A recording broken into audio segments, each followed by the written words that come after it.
Hello दोस्तों, कैसे हैं आप सब। मैं शकील अहमद स्वागत करता हूं आपका एकेडमिया एजुकेशन के यूट्यूब चैनल पे। तो पिछले संडे की तरह अपने वादे के मुताबिक इस संडे भी मैं हाजिर हूं आपके सामने बेस्ट 50 करंट अफेयर्स लेकर, है ना, बेस्ट 50। और ये सेशन हम कब करते हैं, जब हम पिछला सेशन करंट अफेयर्स का कर चुके होते हैं, यानी लास्ट वीक के बारे में जब हमने बात कर ली थी। तो लास्ट वीक के सेशन से जितने भी इंपॉर्टेंट क्वेश्चन बनते हैं, बेस्ट 50 क्वेश्चंस मैं आपके सामने लेके आया हूं। ये क्वेश्चन फॉर्म में है। बेसिकली आपको पता है कि हम जो करंट अफेयर्स पढ़ते हैं वो क्वेश्चन फॉर्म में नहीं पढ़ते, हम एक हेडिंग लेते हैं और उसका पूरा ऑपरेशन, उसका पोस्टमार्टम कर देते हैं, है ना। तो लेकिन ये वाला सेशन ताकि आपको एक क्वेश्चन आंसर सेक्शन की भी प्रैक्टिस हो जाए, आपका रिवीजन हो जाए, क्विक रिवीजन हो जाए, इसी मकसद से आपके सामने ये बेस्ट 50 क्वेश्चंस का करंट अफेयर्स का सेशन मैंने हाजिर किया है। ठीक है, तो अगर आपने चैनल को अभी तक सब्सक्राइब नहीं किया है तो चैनल को जरूर सब्सक्राइब कर लें। आइए आगे बढ़ते हैं अपने क्वेश्चंस की तरफ। कौन से ऐसे इंपॉर्टेंट हेडिंग्स हैं जिनका संभावना ज्यादा है आपके एग्जाम में आने की, वो क्वेश्चन आपको यहाँ पे देखने को मिलेंगे। तो अगर आप पर्सनली फॉलो करना चाहते हैं तो ये मेरा ट्विटर हैंडल है शकील अहमद के नाम से। इसके अलावा आपकी कोई क्वेरीज होती है, कोई सजेशंस होते हैं, वो भी आप यहाँ पे बता सकते हैं। इसके अलावा आप अगर चाहते हैं टेलीग्राम चैनल से जुड़ना तो टेलीग्राम का लिंक आपको डिस्क्रिप्शन में मिल जाएगा, और इस सेशन की पीडीएफ भी आपको टेलीग्राम पर कल, यानी आज मैं लेक्चर ले रहा हूं संडे को, कल मंडे को मॉर्निंग में आपको यहाँ पे इसकी पीडीएफ भी प्रोवाइड करवा दी जाएगी। तो अगर आपको पीडीएफ चाहिए तो आप वहां से जाके ले सकते हैं। ओके, शुरू करते हैं पहला क्वेश्चन बिना किसी देरी के। तो आइए बात करते हैं, विश्व मासिक धर्म स्वच्छता दिवस कब मनाया जाता है। तो आपको मैंने बताया था हर साल 28/5 को, 28/5 यानी 28 मई को मनाया जाता है विश्व मासिक धर्म स्वच्छता दिवस। ये जो मासिक धर्म होता है फीमेल्स के अंदर, उसके अंदर जो हाइजीन वाला इश्यू रहता है ना, अक्सर ये होता है कि इसमें गंदगी होने के कारण बहुत सारी लेडीज बीमार पड़ जाती हैं। तो उस पीरियड के दौरान स्वच्छता को लेकर ये जागरूकता फैलाई जाती है। मैंने आपको लॉजिक ये भी बताया कि 28 मई को ही क्यों मनाया जाता है। तो अगर आपको पता करना है और ये चीजें आपको पता होनी ही चाहिए तो आप आई बटन पे क्लिक करें, पिछले हफ्ते का सेशन आपको मिल जाएगा और उसको जरूर देखें। और मैं यही कहूंगा कि अगर आप ये जो क्वेश्चन आंसर सेशन देख रहे हैं, उससे पहले आप लास्ट वीक का हमारा वीकली करंट अफेयर्स जरूर देखें, ताकि फिर आपको पता चलेगा कि हम किस तरह से करंट अफेयर्स को कवर कर रहे हैं और आपकी भी करंट अफेयर्स पढ़ने की अप्रोच क्या होनी चाहिए। ओके, अगर बात करते हैं इसकी तो हम देखेंगे कि इस 28 मई को जो विश्व मासिक धर्म स्वच्छता दिवस मनाया गया था, इसकी थीम भी थी, और थीम भी आपके लिए बहुत ज्यादा इंपॉर्टेंट होती है। थीम क्या थी? थीम थी action and investment in menstrual hygiene and health. ये थी हमारी थीम। ठीक है, आगे बढ़ते हैं अगले क्वेश्चन की तरफ। अब देखिए, डिटेल में जाना है तो आपको जरूर पिछला जो करंट अफेयर्स है, वीकली करंट अफेयर्स है, वो आपको पढ़ना ही चाहिए, देखना ही चाहिए। ठीक है, आगे बात करते हैं अगले करंट अफेयर्स की, अगले क्वेश्चन की। माउंट एवरेस्ट की चोटी पर पहुंचने वाला प्रथम व्यक्ति कौन था? तो आप सभी को पता है एडमंड हिलेरी थे माउंट एवरेस्ट पर चढ़ने वाले सबसे पहले व्यक्ति। तो आप कहेंगे सर क्या ये इंपॉर्टेंट क्वेश्चन है? बिल्कुल ये इंपॉर्टेंट क्वेश्चन है, कई बार एग्जाम में आया हुआ भी है। लेकिन देखिए, जब आपको यहाँ पे कोई क्वेश्चन दिया जाता है कि इंपॉर्टेंट है, इसका मतलब वो जो हेडिंग है ना एवरेस्ट की, ये हेडिंग इंपॉर्टेंट है आपके लिए। और जो मैंने वीकली करंट अफेयर सेशन में आपको जितनी भी रिलेटेड चीजें बताई थी, वो सब कुछ इंपॉर्टेंट हो जाता है, ना कि सिर्फ ये एक क्वेश्चन, है ना।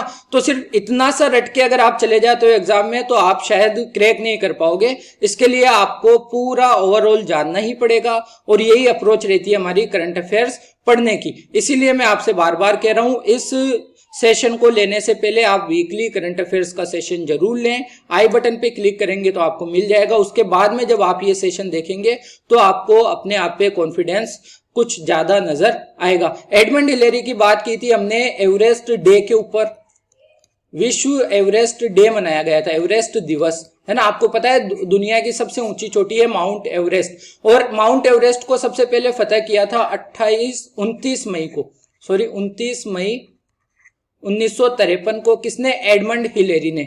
और एडमंड हिलेरी की मृत्यु हो गई थी 2008 में। इसलिए 2008 से हर साल 29 मई को एडमंड हिलेरी को याद करते हुए हर साल विश्व एवरेस्ट दिवस मनाया जाता है ना। तो ये सारी बात हमने की थी। तो आपको पता होनी चाहिए। आगे पढ़ते हैं अगले क्वेश्चन की तरफ। अगला क्वेश्चन है 31 मई 2021 को जो विश्व तंबाकू निषेध दिवस मनाया गया था उसकी थीम क्या रखी गई है। तो उसकी थीम 2021 की थीम इंपोर्टेंट होती है। हर साल जब भी आप एग्जाम देते हो तो जिस साल आप एग्जाम देते हो उस साल की थीम आपको पता होनी चाहिए। तो इस बार की थीम थी कमिट टू क्विट, यानी कमिटमेंट करो इसको छोड़ने के लिए, है ना, तंबाकू को छोड़ने के लिए कमिटमेंट करना है। आगे बढ़ते हैं अगले क्वेश्चन की तरफ। 5 जून 2021 को विश्व पर्यावरण दिवस का मेजबान देश कौन था। तो देखिए ये बात मैंने आपको नहीं बताई थी करंट अफेयर सेशन में, इसलिए मैंने आपको यहाँ पर ये सेशन में ये बात बता रहा हूँ। देखिए हर साल जो विश्व पर्यावरण दिवस मनाया जाता है इसमें एक देश को मेजबान देश का दर्जा दिया जाता है, मेजबान देश। ओके, इसको हम इंग्लिश में कहें तो कह सकते हैं होस्ट कंट्री का। तो 2021 में विश्व पर्यावरण दिवस पर होस्ट कंट्री कौन था। तो होस्ट कंट्री था हमारा पाकिस्तान। ओके, तो ये आपको ध्यान रखना है, इंपॉर्टेंट क्वेश्चन यहां से बनता है। आगे बात करते हैं बायो हब सुविधा यानी बायो हब फैसिलिटी किसके द्वारा शुरू की जाने वाली है। तो अभी हमने लास्ट सेशन में ये बात की भी थी कि बायो हब सुविधा एक प्रकार की प्रयोगशाला होगी जिसमें तमाम प्रकार के रोगाणुओं को रखा जाएगा और अगर किसी साइंटिस्ट को, किसी देश को रिसर्च करने के लिए किसी वायरस की, किसी स्पेशल, जैसे अभी कोविड चल रहा है, अगर कोरोना वायरस पे रिसर्च करने के लिए आपको कोई चाहिए तो फिर क्या होगा, आप बायो हब फैसिलिटी में आप कॉन्टेक्ट कर सकते हो और वहां से आपको जिस पे भी आपको रिसर्च करनी है वो रोगाणु मिल जाएगा। रोगाणु बहुत होते हैं, बैक्टीरियाज होते हैं, वायरसेस होते हैं ना, फंगस भी एक तरह से रोग फैलाते हैं, तो ये काफी चीजें होती है। तो कौन शुरू कर रहा है, तो WHO और स्विट्जरलैंड में ये फैसिलिटी शुरू की जाएगी। और कहां पे, स्विट्जरलैंड का एक शहर है स्पीएज के अंदर ये शुरू किया जाएगा। ये एक लेबोरेटरी आप इसे कह सकते हैं, बायो हब फैसिलिटी। ओके, आगे बढ़ते हैं। विश्व का सबसे बड़ा संग्रहालय कौन सा है।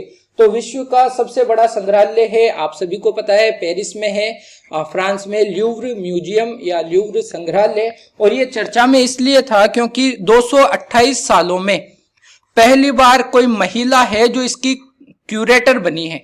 क्यूरेटर मतलब उसको मैनेज करने वाला जो पर्सन होता है, जैसे हम होटल में मैनेजर कहते हैं ना, ठीक उसी तरह से क्यूरेसर। और इनका नाम भी आपके लिए इंपॉर्टेंट है, इनका नाम है लॉरेंस डेस कार्स, है ना, लॉरेंस डेस कार्स इनका नाम है, इंपॉर्टेंट है, आपको ध्यान रखना है। और ये वाला सवाल तो कई बार आ चुका है कि ल्यूव्र म्यूजियम कहाँ है, तो आपको पता होना चाहिए फ्रांस के पेरिस में ल्यूव्र म्यूजियम है और ये विश्व का सबसे बड़ा संग्रहालय भी है। संग्रहालय हम कहते हैं म्यूजियम को बेसिकली।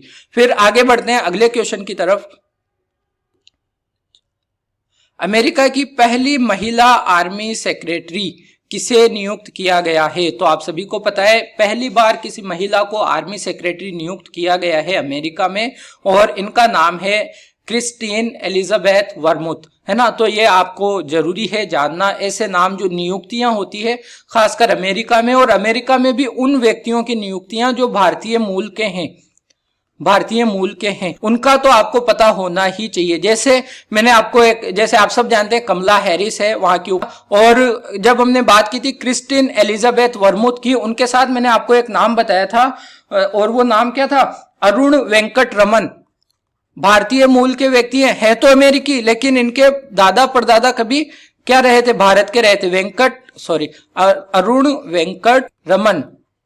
वेंकट रमन, ये इंपॉर्टेंट है आपके लिए। क्या बनाए गए हैं ये अमेरिका और विदेश के वाणिज्यिक सेवा के महानिदेशक बनाए गए हैं, तो ये नाम आपके लिए जरूरी है। ओके, तो क्रिस्टीन एलिजाबेथ वर्मुथ तो जरूरी है, लेकिन अरुण वेंकट रमन भी आपके लिए उनसे ज्यादा जरूरी हो जाते हैं। फिर बात करें अगली हेडिंग की, अपने अगले क्वेश्चन की तरफ बढ़ते हैं। स्टेडफास्ट डिफेंडर 21 वॉर गेम्स, ये हमने बात की थी, एक वॉर गेम हुआ, एक ऑर्गेनाइजेशन है देशों का, नॉर्थ अटलांटिक ट्रीटी ऑर्गेनाइजेशन ना।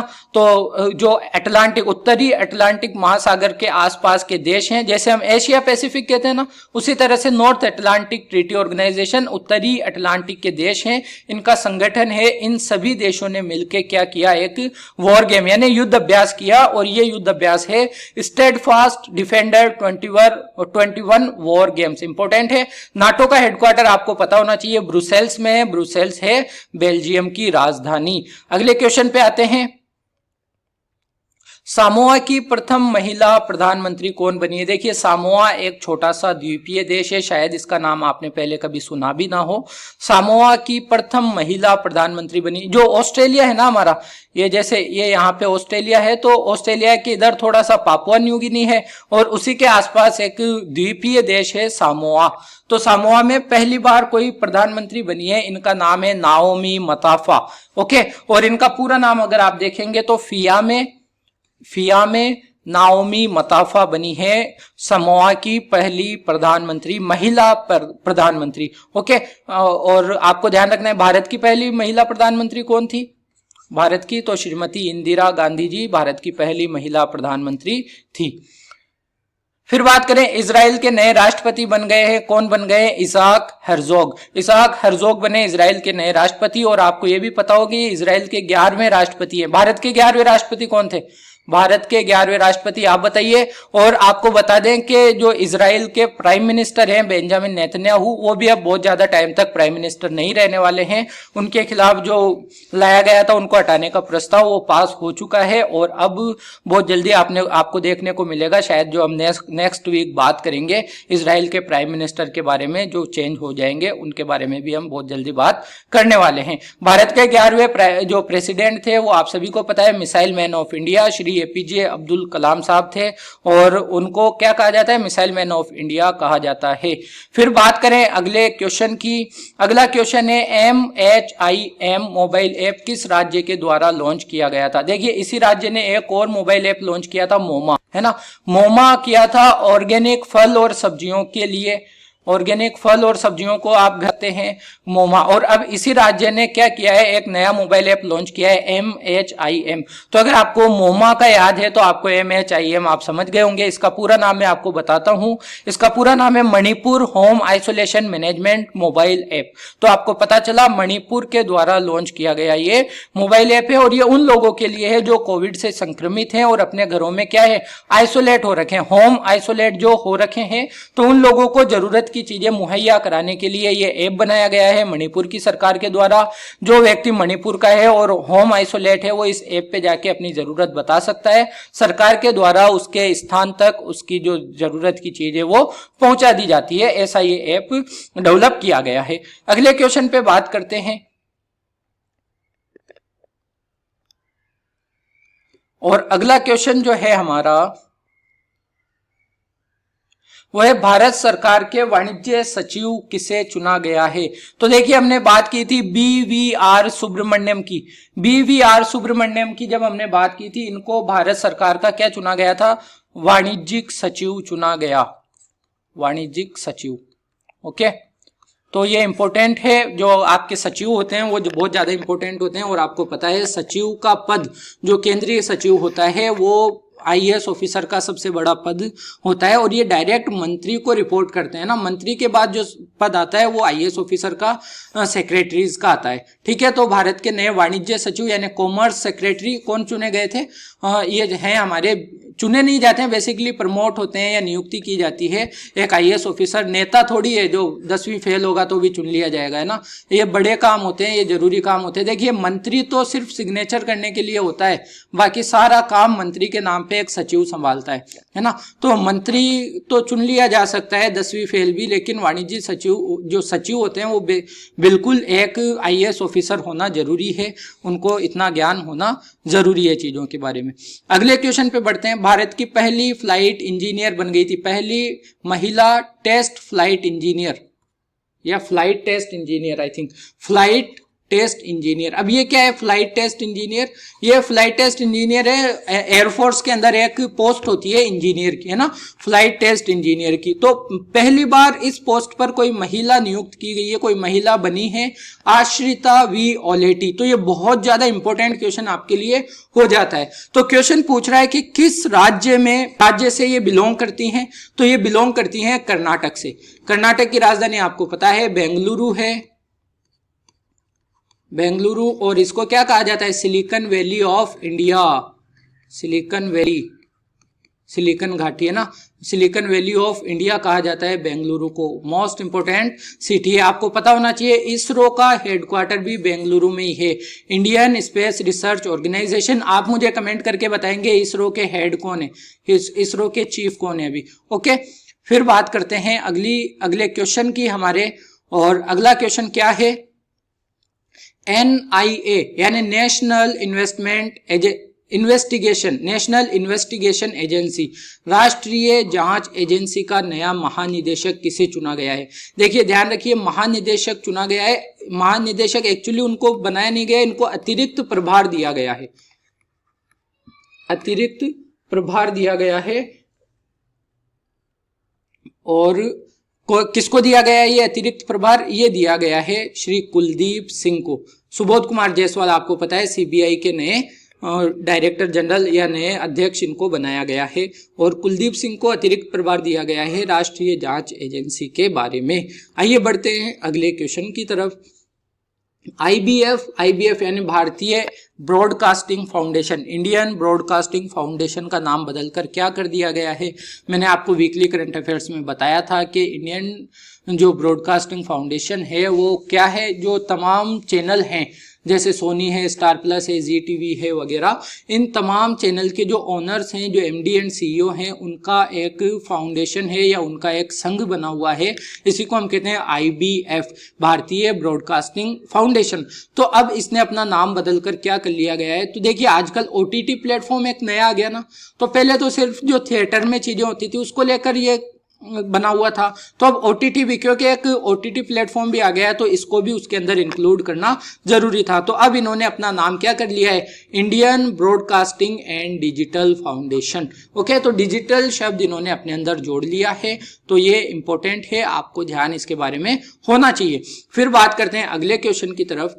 किस राज्य की सरकार ने संपत्ति क्षति कानून 2021 यानी संपत्ति को क्षति पहुंचाने के लिए जो रिकवरी करनी होती है, और इसका पूरा नाम आप देखेंगे, सही नाम, ये टाइपिंग एरर है यहाँ पे, संपत्ति क्षति वसूली कानून है एक्चुअली ये, क्योंकि जो आपकी सरकार की संपत्ति को नुकसान पहुंचता है तो उसकी वसूली को लेकर है। अक्सर हम देखते हैं ना कि आंदोलन के नाम पे जो प्रोटेस्ट वगैरह होते हैं उसके नाम पे सरकारी संपत्तियों को नुकसान पहुंचाया जाता है।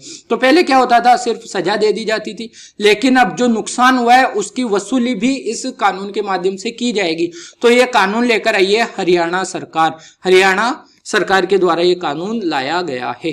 बढ़ते हैं अगले क्वेश्चन की तरफ। देखिए बहुत ज्यादा डिटेल में मैं इस सेशन में नहीं जाऊंगा, क्योंकि जो डिटेल करने का काम है वो मैं वीकली करंट अफेयर्स में करता ही हूं।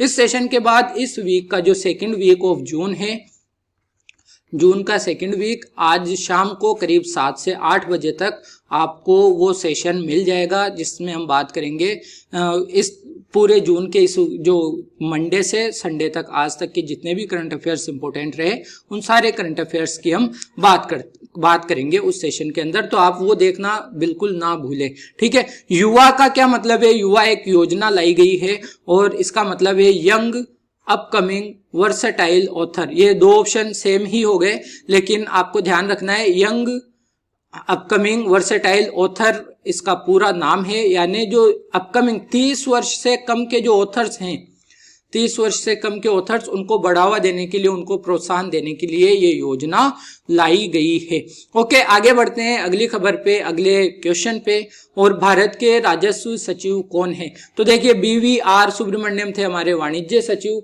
राजस्व सचिव कौन है हमारे, राजस्व सचिव आप सभी को पता होना चाहिए, तरुण बजाज है हमारे राजस्व सचिव। इसके अलावा आपको यह भी पता हो हमारे वित्त सचिव कौन है, वित्त सचिव हैं TV सोमनाथन। और फिर हम बात करें अगर गृह सचिव की, तो गृह सचिव आपको मालूम हो अजय भल्ला हैं हमारे गृह सचिव, श्री अजय कुमार भल्ला। वित्त राजस्व सचिव आपको पता है कि तरुण बजाज है। आर्थिक मामलों के सचिव कौन है, तो आर्थिक मामलों के सचिव है हमारे अजय सेठ। एक और आप ये रक्षा सचिव हमारे डिफेंस सेक्रेटरी, तो रक्षा सचिव कौन है हमारे, रक्षा सचिव हैं श्री अजय कुमार। तो देखिए 3 अजय कुमार हैं हमारे पास और आपको किसी में भी कंफ्यूज नहीं होना है। गृह सचिव हैं अजय कुमार भल्ला और आर्थिक मामलों के सचिव हैं अजय सेठ और रक्षा सचिव हैं अजय कुमार। लेकिन दो मोस्ट इंपोर्टेंट वित्त सचिव टीवी सोमनाथन है, तरुण बजाज का नाम आपको ध्यान रखना है, हमारे राजस्व सचिव हैं, और हमारे कॉमर्स सेक्रेटरी, हमारे वाणिज्य सचिव हैं BVR सुब्रमण्यम। आप कोई सा भी वनडे एग्जाम देंगे, इन 5-6 नामों में से आपको एक नाम एग्जाम में देखने को जरूर मिल जाएगा, तो इसे हल्के में नहीं लेना है, ये सभी आपको याद होने चाहिए। और याद होने के लिए मैं कहता हूं कि आपको रटना नहीं चाहिए, आपको रिवीजन बार बार करें, चीजें रिपीट करते जाएंगे तो आप क्या होगा, आपके दिमाग में चीजें अपने आप ही उतर जाएगी। ICGS इंडियन कोस्ट गार्ड सजग, ICGS सजग का निर्माण किस कंपनी के द्वारा किया गया था? अभी हमने बात की थी ICGS सजग का उद्घाटन किया था हमारे राष्ट्रीय सुरक्षा सलाहकार श्री अजीत डोभाल ने, और इसका निर्माण मैंने आपको यह भी बताया था कि ICGS के 5 शिप्स बन रहे हैं, और पहला शिप जैसे आपको पता है ICGS सचेत था, दूसरा सुजीत था, सुजीत, तीसरा है सजग जिसको अब कमीशन कर दिया गया है, चौथा जो होगा, चौथा कौन सा होगा, चौथा होगा सार्थक, और 5वां होगा सक्षम। ये भी बन चुके हैं लेकिन कमीशन नहीं किया गया है, पहले सार्थक को लाया जाएगा उसके बाद में सक्षम को। तो ये 5 शिप बनाने का कॉन्ट्रैक्ट दिया था हमारी इंडियन कोस्ट गार्ड ने, और वो किसको दिया था, गोवा शिपयार्ड लिमिटेड के द्वारा ये सभी बनाए गए हैं। तो इंपॉर्टेंट है, 5 का नाम आप ध्यान रखेंगे तो आपके लिए ज्यादा बेहतर कंडीशन रहेगी, ज्यादा बेहतर स्थिति आपकी रहेगी एग्जाम में। आइए बढ़ते हैं अगले क्वेश्चन की तरफ। ब्रिक्स, ब्रिक्स देखिए ब्राजील, रशिया, इंडिया, चाइना और south Africa. Brazil, Russia, India, China, south Africa, यानी ब्रिक्स सम्मेलन 2021 की मेजबानी कौन सा देश करेगा? हमने बात की थी 2021 में ब्रिक्स का जो सम्मेलन होने वाला है वो भारत में होगा, और इसीलिए इस वर्ष जितनी भी ब्रिक्स की एक्टिविटीज होगी, जितनी भी एक्टिविटीज होने वाली है वो सभी भारत में होगी, है ना। अब चाहे ब्रिक्स से रिलेटेड कोई सा भी वो पूछ ले, आयोजन आपसे पूछ ले, तो आपको क्या करना है, 2021 में ब्रिक्स से रिलेटेड सभी चीजों का आयोजन होगा भारत के अंदर। फिर बढ़ते हैं अगले क्वेश्चन की तरफ। अगला क्वेश्चन है हमारा लिटोरिया मीरा। लिटोरिया मीरा आपको पता है पापुआ न्यू गिनी में एक चॉकलेट कलर का, चॉकलेट सा दिखने वाला मेंढक, है ना, चॉकलेट सा दिखने वाला मेंढक पाया गया है। तो ये एक मेंढक की प्रजाति है लिटोरिया मीरा।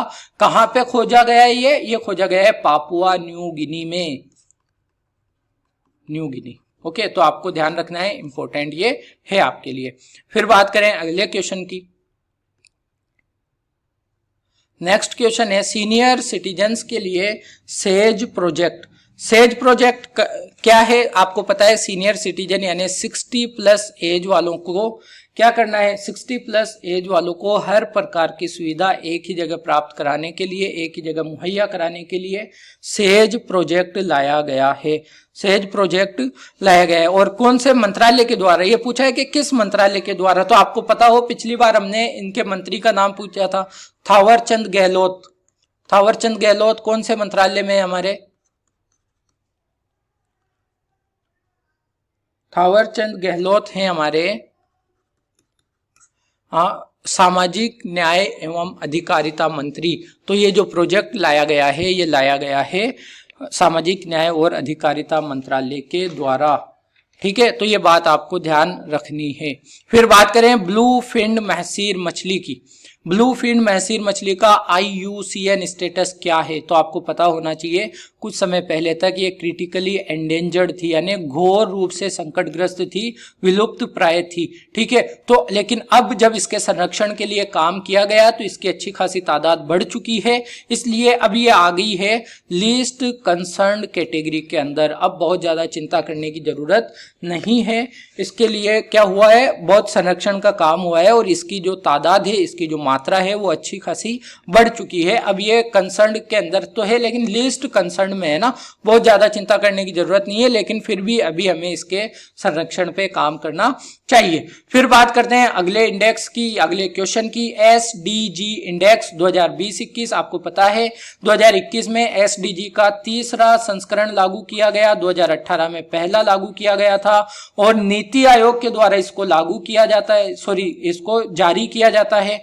और इस बार जो फर्स्ट नंबर पे था वो कौन था, फर्स्ट नंबर पे था हमारा केरला। केरल, ठीक है। और सेकंड नंबर पे दो राज्य रहे थे, हिमाचल प्रदेश और तमिलनाडु। तो यहाँ पे ऑप्शन में देखिए आपको क्या मिलेगा, ऑप्शन में आपको हिमाचल प्रदेश मिलेगा। तो द्वितीय स्थान पर पूछ रहा है, एसडीजी 2020-21 में द्वितीय स्थान पर रहा था हिमाचल प्रदेश। इसके साथ में आप ध्यान रखेंगे तमिलनाडु फर्स्ट पे रहा था केरल। आप मुझे कमेंट करके बताएंगे कि लास्ट कौन था, ठीक है। नहीं पता है तो आप वीकली करंट अफेयर्स का सेशन देखिए, आपको वहां पे पूरी डिटेल कराई गई है। फिर बढ़ते हैं अगले क्वेश्चन पे, global annual to decadal climate update. ये एक रिपोर्ट है और ये जारी की गई है विश्व मौसम विज्ञान संगठन के द्वारा। विश्व मौसम विज्ञान संगठन यानी WMO इसको हम कह सकते हैं, वर्ल्ड मेट्रोलॉजिकल ऑर्गेनाइजेशन, है ना। तो इसके द्वारा ये रिपोर्ट प्रकाशित की गई है और ये रिपोर्ट क्या कहती है, ये रिपोर्ट कहती है कि 2021 से 2025 के बीच में एक साल ऐसा आएगा जो 21वीं सदी का सबसे गर्म वर्ष होगा, अब तक का 21वीं सदी का अब तक का सबसे गर्म वर्ष ये होगा। तो बहुत डराने वाली रिपोर्ट है, क्योंकि हम, जैसे मैं हमेशा कहता हूं, हम अपने विकास के नाम पर विनाश की ओर बढ़ते हुए हमारी पृथ्वी को खतरे में दिन बर दिन डालते जा रहे हैं। तो ये बिल्कुल होना ही है और होगा, लेकिन आपको पता होना चाहिए जब तक ये कोई गर्म वर्ष नहीं आ जाता तब तक। अभी तक का 21वीं सदी का सबसे गर्म दिवस कौन सा है, 2016 है 21वीं सदी का अब तक का सबसे गर्म वर्ष। तो ये आपको ध्यान रखना है। फिर बात करें विश्व उपेक्षित उष्ण कटिबंधीय रोग दिवस पहली बार कब मनाया जाएगा, तो हमने बात की थी 74वीं WHO द्वारा जो विश्व स्वास्थ्य सभा का आयोजन किया गया था, विश्व स्वास्थ्य सभा। तो पहली बात तो आपको पता है इसकी अध्यक्षता हमारे health and family welfare minister ने की थी, श्री हर्षवर्धन ने। और इसके अंदर निर्णय लिया गया था विश्व उपेक्षित उष्ण कटिबंध रोग दिवस को लेकर जागरूक करने के लिए हमेशा हर साल एक क्या मनाया जाएगा, एक दिन मनाया जाएगा लोगों को इन बीमारियों के बारे में अवेयर करने के लिए। तो कब मनाया जाएगा, ये मनाया जाएगा हर साल 30 जनवरी को। और क्योंकि अब 30 जनवरी तो 2022 में ही आएगा, तो पहली बार ये मनाया जाएगा 30 जनवरी 2022 से। फिर हर साल 30 जनवरी को ये दिवस मनाया जाएगा WHO के द्वारा। फिर बात करें अगली हेडिंग की, अगले क्वेश्चन की हमारी, अंतरराष्ट्रीय बुकर पुरस्कार किसे मिला है। तो अंतरराष्ट्रीय बुकर पुरस्कार की हमने बात की थी, किताब का नाम था at night all blood is black, रात के समय सारा खून काला हो जाता है। और ये किताब लिखी गई थी फ्रेंच भाषा में, फ्रेंच में, और फ्रेंच में लिखा है फ्रांस के एक व्यक्ति डेविड डियोप ने। तो ये मिला है डेविड डियोप को। आपको पता है अंतरराष्ट्रीय बुकर पुरस्कार मिलता है, पुरस्कार के अंतर्गत 50,000 पाउंड की राशि मिलती है। और ये दो तरह से बढ़ जाती है, एक तो मिलती है ऑथर को, एक मिलती है ट्रांसलेटर को।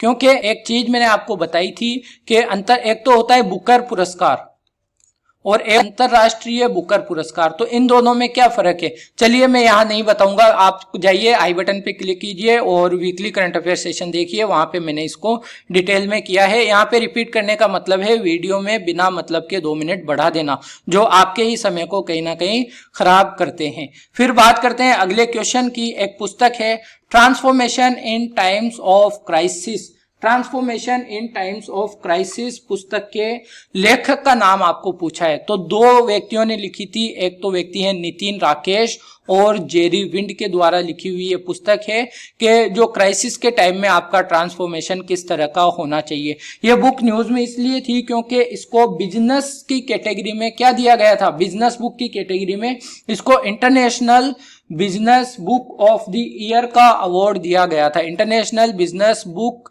ऑफ द ईयर का अवार्ड मिला था इस किताब को, इसलिए ये आपके एग्जाम में बिल्कुल पूछी जाएगी और इसको हल्के में आपको नहीं लेना है। एशियाई मुक्केबाजी चैंपियनशिप कहाँ हुई थी, तो आप सभी को पता है दुबई में हुई थी एशियाई मुक्केबाजी चैंपियनशिप। और मैंने आपको बताया था कि भारत इसमें 15 मेडल जीते हैं, जिसमें से 2 गोल्ड मेडल थे, है ना। तो 2 गोल्ड मेडल थे, ये आपको चीजें ध्यान रखनी है। दोनों के नाम ध्यान रखना है, एक तो पूजा रानी है, पूजा रानी लेके आई है महिला वर्ग में, और एक है संजीत कुमार, संजीत कुमार ने एक गोल्ड जीता है। पूजा रानी ने टोक्यो ओलंपिक के लिए क्वालिफाई भी कर लिया है, तो ये एक ज़्यादा इंपॉर्टेंट पर्सन हो जाती हैं आपके लिए, टोक्यो ओलंपिक के लिए क्वालिफाई करने वाली एथलीट है भारत की, तो आपको ध्यान इनके बारे में रखना है। फिर बात करें मॉरिशस के प्रधानमंत्री कौन है, तो हमने बात की थी अनिरुद्ध जगन्नाथ की। अनिरुद्ध जगन्नाथ का भी निधन हो गया था और अनिरुद्ध जगन्नाथ मॉरिशस के प्राइम मिनिस्टर भी रहे थे और प्रेसिडेंट भी रहे थे, राइट। प्राइम मिनिस्टर और प्रेसिडेंट दोनों रहे थे और इनको पिछले साल हमने पद्म विभूषण से भी सम्मानित किया था, हमने मतलब भारत सरकार ने।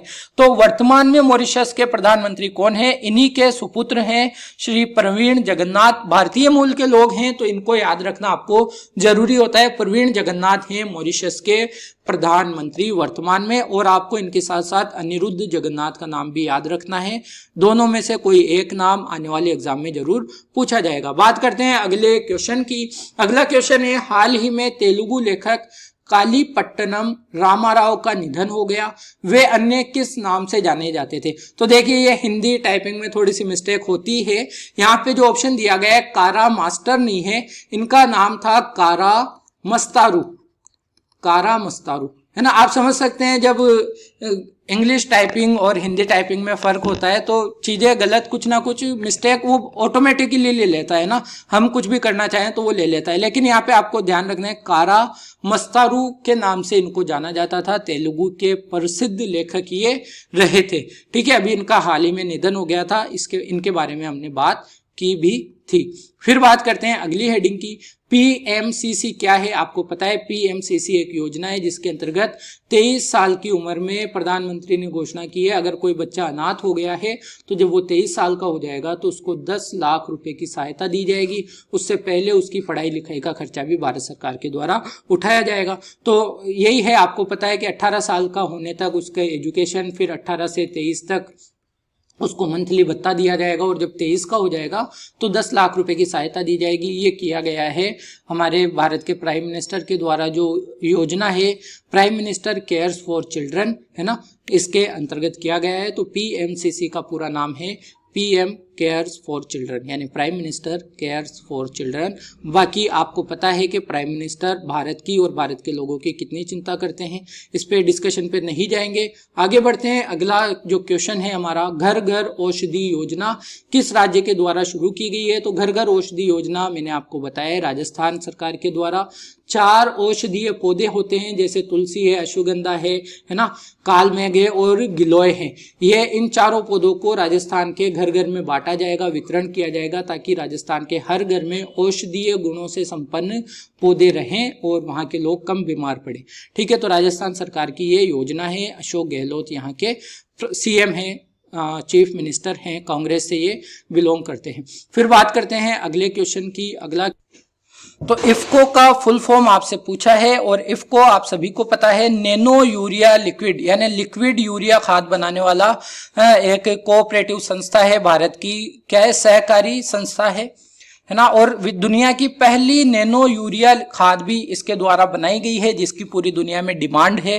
तो ये एक बड़ा कारनामा करके दिखाया इफ्को ने। तो आपसे इफ्को का फुल फॉर्म पूछा जा सकता है। तो इफ्को का फुल फॉर्म है Indian farmers fertiliser cooperative limited, है ना। तो ये ऑप्शन बी हो जाएगा इसका सही आंसर। आपको ध्यान रखना है, और ये भी ध्यान रखना है कि इसने क्या बनाया है, इसने विश्व का पहला लिक्विड नैनो यूरिया खाद बनाया, लिक्विड फॉर्म में। अब तक लिक्विड फॉर्म में नहीं आता था, और अच्छी बात यह है कि जो सॉलिड फॉर्म में आता था ना, उस सॉलिड फॉर्म से भी कुछ सस्ता है ये लिक्विड फॉर्म, है ना। तो ये और भी ज्यादा अच्छी बात है।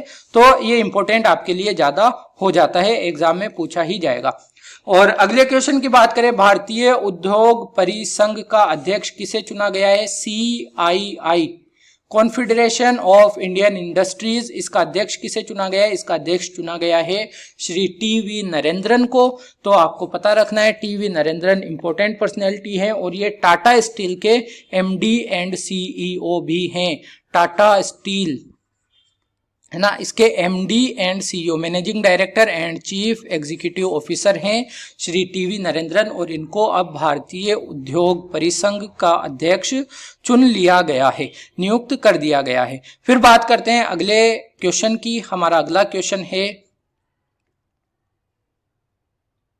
अनुसंधान डिजाइन और मानक संगठन, जिसे हम कहते हैं RDSO। तो आपको मैंने बात की थी, RDSO पहला संस्था बनी है, पहला संगठन बना है जो एक देश एक मानक योजना के अंतर्गत शामिल हो गया है। एक देश एक मानक योजना। तो आपसे पूछा यह गया है कि RDSO का हेडक्वार्टर कहाँ है।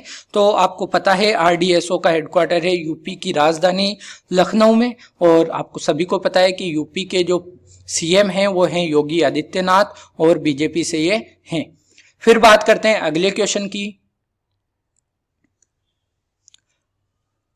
अगला क्वेश्चन है रूसी वैक्सीन स्पुतनिक वी, है ना, स्पुतनिक वी का भारत में निर्माण कौन करेगा। तो आप सभी जानते हैं सीरम इंस्टीट्यूट ऑफ इंडिया जो एस्ट्राजेनेका का निर्माण कर रहा है वही करेगा। स्पुतनिक वी का भी निर्माण DCGI के द्वारा क्या दे दिया गया है, मंजूरी दे दी गई है। सीरम इंस्टीट्यूट ऑफ इंडिया के जो अध्यक्ष हैं, जो चेयरमैन है, उनका नाम आप जानते हैं आदार पूनावाला। काफ़ी कंट्रोवर्सी भी रही इनके ऊपर, क्योंकि जो कोविशील्ड के दाम हैं उसको लेकर काफ़ी चर्चाएं रही, राज्य को अलग और केंद्र को अलग, उसको लेकर।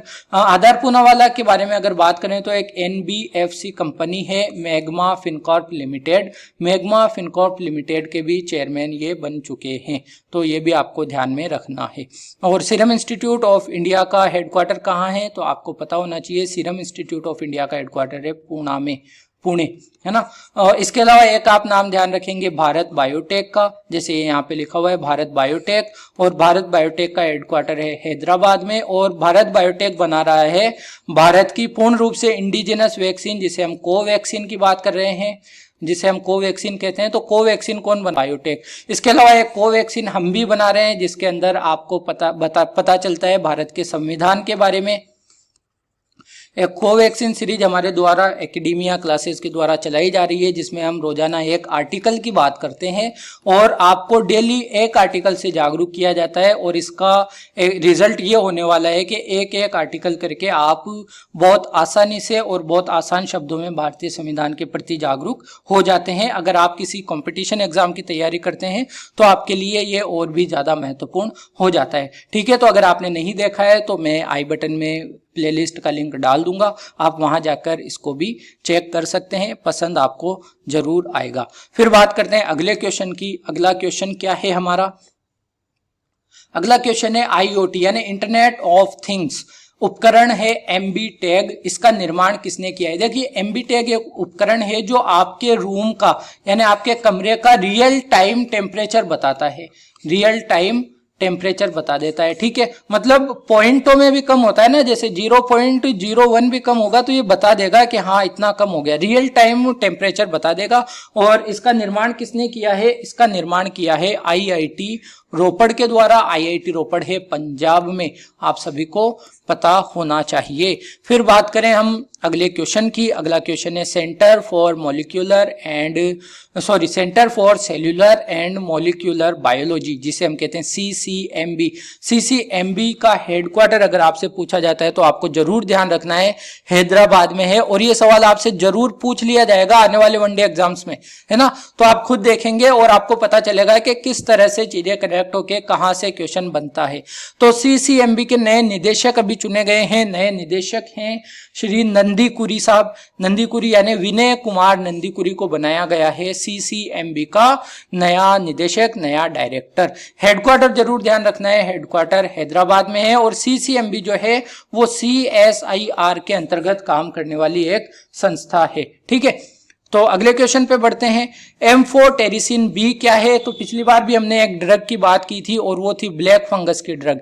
एम्फोटेरिसिन बी क्या है, ब्लैक फंगस की नहीं, ये ओवरऑल फंगस की ड्रग इसको कहा जाता है, फंगस की। और इसकी अभी नैनो जो ओरल टेबलेट्स बनाई गई थी, है ना, ओरल टेबलेट्स, और ओरल टेबलेट्स इसकी बनाई गई थी जो, तो ये एम्फोटेरिसिन बी अभी चर्चाओं में बना हुआ है। तो ये फंगस के अंतर्गत दी जाने वाली दवा है। चलिए ये क्वेश्चन मैं आपसे पूछता हूं कि ये जो टेबलेट विकास किया ये किस IIT के द्वारा किया गया था, आप मुझे कमेंट करके बताएंगे। और मैं उम्मीद करता हूं कि आपने पिछला सेशन देखा होगा तो आपको इसके बारे में जानकारी होगी। फिर बात करें अगले क्वेश्चन की। अगला क्वेश्चन है हमारा ONV साहित्य पुरस्कार से रिलेटेड है। तो क्या कह रहा है, ONV साहित्य पुरस्कार, यहाँ पे पुरस्कार कर लेंगे आप, साहित्य पुरस्कार के संबंध में निम्न कथनों पर विचार कीजिए। आपको 2 कथन दिए हुए हैं और इन दी एंड पूछा हुआ है कि कौन सा या कौन से कथन सत्य हैं। देखिए, जब भी आप कोई क्वेश्चन सोल्व करें और इस तरह का क्वेश्चन हो तो आप यहाँ पे जरूर देख लें कि सत्य पूछ रहा है या असत्य पूछ रहा है। यहाँ पे कंफ्यूज आप सब होते हैं, ठीक है। तो बात करें पहले इसकी, तो तमिल कवि वेरामुत्तु है ना, वेरामुत्तु, तमिल कवि वेरामुत्तु यह पुरस्कार प्राप्त करने वाले प्रथम तमिल कवि हैं। तो अगर आपने वीकली करंट अफेयर सेशन देखा है तो आप कहेंगे यस सर, ये सही है। फिर वेरामुत्तु ONV साहित्य पुरस्कार प्राप्त करने वाले प्रथम गैर मलयाली कवि भी हैं। तो देखिए, ONV जो पुरस्कार अब तक दिया जाता था वो सिर्फ मलयाली कवियों को दिया जाता था। मलयाली मतलब जो केरल के कवि है ना, केरल में मलयाली लैंग्वेज चलती है, ये आपको पता ही होगा, उम्मीद करता हूँ। जैसे कर्नाटका में कन्नड़ चलती है, केरल में मलयाली चलती है, तमिलनाडु में तमिल चलती है, आंध्र प्रदेश में तेलुगु चलती है। और आंध्र प्रदेश भाषा के आधार पर अलग होने वाला पहला राज्य था 1953 में, है ना। तो ये भाषाओं का आपको उम्मीद करता हूं कि नॉलेज होगा कि कौन सी भाषा कहाँ बोली जाती है। तो ONV साहित्य पुरस्कार अब तक मलयाली भाषा के कवियों को दिया जाता था, पहली बार किसी गैर मलयाली कवि को दिया गया है और वो कौन है, वेरामुत्तु हैं। और वेरामुत्तु तमिल कवि हैं। तो ये पहले तमिल कवि तो बनी गए और ये पहले गैर मलयाली कवि भी बन गए हैं ONV साहित्य पुरस्कार प्राप्त करने वाले। तो इसका उत्तर होगा 1 और 2 दोनों कथन क्या हैं, सत्य हैं, ठीक है। फिर बढ़ते हैं अगले क्वेश्चन की तरफ, क्वेश्चन नंबर 43। और क्या है, द एक्लिप्स एंड आफ्टर क्या है। तो आपको पता है the eclipse and after virtually रूप से आयोजित किया जाने वाला एक फिल्म उत्सव था। तो इसके बारे में आपको मैंने बताया था, आप पूरा डिटेल में, मैं बार बार कह रहा हूं, आपको ये सेशन देखने से पहले वीकली करंट अफेयर्स देखना चाहिए। फिर बात करें SASCM स्कीम भारत के किस राज्य द्वारा शुरू की गई है। तो देखिए, आप सभी को पता है, जो कोविड से अनाथ हुए बच्चे हैं उनके लिए, उनकी मदद के लिए, जैसे PMCC के अंतर्गत प्रधानमंत्री ने घोषणा की। इसके अलावा सभी राज्य क्या कर रहे हैं, अपने अपने हिसाब से योजनाएं निकाल रहे हैं और अनाथ बच्चों की मदद के लिए, उनके घर वालों की मदद के लिए। तो ये जम्मू एंड कश्मीर के द्वारा लाई गई योजना है अनाथ बच्चों के लिए, जो कोविड-19 से जिनके अभिभावक या जिनके माता पिता का देहांत हो गया है उनके लिए। फिर बात करते हैं मुख्यमंत्री कोरोना बाल कल्याण योजना, ये किस राज्य के द्वारा लाई गई है। मुख्यमंत्री कोरोना बाल कल्याण योजना राजस्थान सरकार के द्वारा लाई गई है, आपको पता इसके बारे में होना चाहिए। फिर बात करें अगले क्वेश्चन की, अगला क्वेश्चन है, मशहूर कार्टूनिस्ट इब्राहिम बदूशा का निधन हो गया। तो ये किस राज्य से, मैंने आपको बताया था वीकली करंट अफेयर सेशन में, ये केरला से बिलोंग करते थे। ओके, फिर बात करें अगले क्वेश्चन की, अगला क्वेश्चन है नल से जल। देखिए, भारत सरकार का जो जल शक्ति मंत्रालय है उसके मंत्री हैं गजेंद्र सिंह शेखावत, गजेंद्र सिंह शेखावत। और गजेंद्र सिंह शेखावत जो हैं वो कहां से, कौन से, इनका संसदीय क्षेत्र क्या है, इनका संसदीय क्षेत्र है जोधपुर। ये हमारे जल शक्ति मंत्री हैं और जल शक्ति मंत्रालय के द्वारा एक मिशन चलाया गया है, जल जीवन मिशन। जल जीवन मिशन, जल जीवन मिशन के अंतर्गत 2024 तक ये टारगेट रखा गया है कि भारत के प्रत्येक घर में, यानी पूरे 28 राज्य और यूनियन टेरिटरीज जो भी हैं सभी के अंदर प्रत्येक घर में नल से जल पहुंचाया जाए, है ना, नल से जल। तो ये नल से जल मिशन है, जल जीवन मिशन के अंतर्गत ही आता है। इसके अंतर्गत पहला राज्य कौन सा था भारत का जिसने 100% घरों में नल से जल पहुंचा दिया था। तो इसकी बात कई बार कर चुके हैं, गोवा था पहला राज्य। अब तक 4 ही राज्य या यूटीज ऐसे रहे हैं जो ये काम कर चुके हैं। पहला गोवा है, दूसरा है तेलंगाना, ये सीक्वेंस भी आप याद रखेंगे तो काम आएगा एग्जाम में। तीसरा अंडमान एंड निकोबार है और चौथा अभी हाल ही में बना है पुडुचेरी। तो पुडुचेरी भी है, ये आपको बात ध्यान रखनी है। फिर बात करें अगले क्वेश्चन की, अगला क्वेश्चन है हमारा WHO महानिदेशक विशेष मान्यता पुरस्कार। हाँ, WHO यानी विश्व स्वास्थ्य संगठन महानिदेशक विशेष मान्यता पुरस्कार से किसे सम्मानित किया गया है। तो हमारे family and health and family welfare minister Shri doctor Harshvardhan को इसके द्वारा इस पुरस्कार से सम्मानित किया गया है, आपको पता होना चाहिए। आपको बता दूं कि जो हर्षवर्धन साहब हैं ये हमारे हेल्थ मिनिस्टर तो हैं ही, health and family welfare minister तो हैं ही, इसके साथ में ये हमारे साइंस एंड टेक यानी विज्ञान विज्ञान एवं प्रौद्योगिकी मंत्री भी हैं और इसी के साथ ये हमारे अर्थ साइंसेज मिनिस्टर भी हैं, यानी कि पृथ्वी विज्ञान मंत्री भी ये हमारे हैं। तो इनके बारे में आपको ध्यान रखना है। अजीत डोभाल हमारे राष्ट्रीय सुरक्षा सलाहकार हैं। ठीक है, फिर बात करते हैं अगले क्वेश्चन पे। अगला क्वेश्चन है हमारा, हाल ही में बांस की प्रजाति चिमोना बाम्बूसा कालोसा भारत के किस राज्य में पाई गई है? तो बांस की जो प्रजाति है ये देखिए, आपको मैंने बताया था कि केरल में तो ये पाई जाती थी, इडुक्की में, केरल में जाती थी इडुक्की में, तो अब ये वापस से मिली है। पहले सिर्फ ये था कि सिर्फ ये केरल में ही पाई जाती, लेकिन भारत के एक और राज्य में ये पाई गई है और ये राज्य हमारा नागालैंड है। ठीक है, तो नागालैंड में ये प्रजाति पाई गई है, आपको ध्यान रखना है, इंपॉर्टेंट है। ऐसा भी पूछा जा सकता है कि नागालैंड के अलावा ये कहाँ पाई जाती है, तो केरल में, और अगर थोड़ा और डीप जाना चाहे तो केरल के इडुक्की जिले में पाई जाती है। अगले क्वेश्चन की बात करते हैं, भारत के राष्ट्रीय मानवाधिकार आयोग है ना, human rights commission of India के अध्यक्ष कौन बने हैं? तो पहले HL दत्तू हुआ करते थे और अब बन गए हैं अरुण कुमार मिश्रा हैं। और आपको ना चाहिए कि राष्ट्रीय मानवाधिकार आयोग का अध्यक्ष बनने के लिए आपको सुप्रीम कोर्ट का रिटायर्ड जज होना जरूरी है। कम से कम ये योग्यता होनी चाहिए कि वो सुप्रीम कोर्ट के चीफ जस्टिस तो नहीं, लेकिन जस्टिस रहे हों, जज रहे हों, न्यायाधीश रहे हों सुप्रीम कोर्ट में ना। तो अरुण कुमार मिश्रा को भी बना दिया गया है, कुछ समय से ये पद खाली पड़ा था, अब इस पे नियुक्त कर दिया गया है श्री अरुण कुमार मिश्रा को। फिर बात करें अगले क्वेश्चन की, हमारा अगला क्वेश्चन है, साइबर सुरक्षा कार्यकारी परिषद किसके द्वारा लॉन्च की गई? तो मैंने आपको बताया था कि एशिया पैसिफिक क्षेत्र के अंतर्गत एक ये लॉन्च की गई थी साइबर सुरक्षा से रिलेटेड कार्यकारी परिषद, जिसे हम एग्जीक्यूटिव काउंसिल कहेंगे। ये परिषद लॉन्च की थी एशिया पैसिफिक क्षेत्र में माइक्रोसॉफ्ट के द्वारा। तो ये थे हमारे बेस्ट 50 टॉप 50 करंट अफेयर्स के MCQs है ना। उम्मीद करता हूँ आपको पसंद आया होगा। अगर आपको पसंद आई है चीजें तो आप लाइक करें, कमेंट करके अपने सजेशंस कमेंट करके आपके सजेशंस दे, कैसा लगता है कुछ नई चीजें ऐड की जाए, या आपका जो भी आपकी भावनाएं हैं वो बताएं, और शेयर जरूर करें दोस्तों में, ताकि देखिए हर हफ्ते जब हम बेस्ट 50 करेंगे तो इन दी एंड ऑफ द मंथ हमारे पास 200 बेस्ट करंट अफेयर्स होंगे। हम हर हफ्ते वीकली करंट अफेयर्स में लगभग 100 से 150 हेडिंग्स को क्या करते हैं, डिस्कस करते हैं, लेकिन इनमें से भी बेस्ट हेडिंग्स को निकालने का काम हमने किया है। हमने कोशिश की है ताकि आपकी तैयारी को फिल्टर किया जा सके, कहाँ पे आपको ज़्यादा ध्यान देना है, कहाँ पे आप थोड़ा सा इग्नोर भी कर सकते हैं चीज़ों को। तो ये काम हमने कोशिश की है करने की। वैसे तो देखिए 150 हेडिंग्स आपके लिए इंपॉर्टेंट होती है, तभी डिस्कशन किया जाता है, लेकिन इनमें भी बेस्ट जो है उनको निकालने की कोशिश हमारे द्वारा की गई है। अच्छा, उम्मीद करता हूं कि अच्छा लगा ही होगा आपको। लाइक करें, अगर डिसलाइक भी करते हैं तो कमेंट करके बताएं कि क्या चीज रही जिसने आपको डिसलाइक करने पे मजबूर किया। शेयर करें दोस्तों में ताकि एक बेहतरीन कंटेंट तक सभी की पहुंच बने।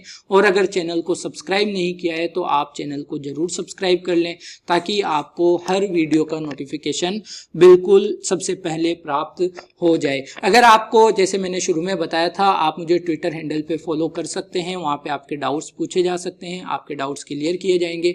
इसके अलावा आपको इसकी PDF हमारे टेलीग्राम चैनल पे मिल जाएगी, और टेलीग्राम चैनल का लिंक हमने डिस्क्रिप्शन के अंदर दिया हुआ है।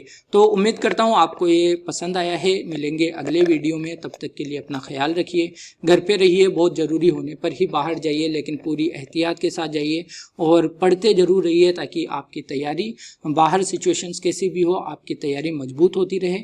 इसी के साथ मैं अपने शब्दों को विराम दूंगा। Thank you very much, take care.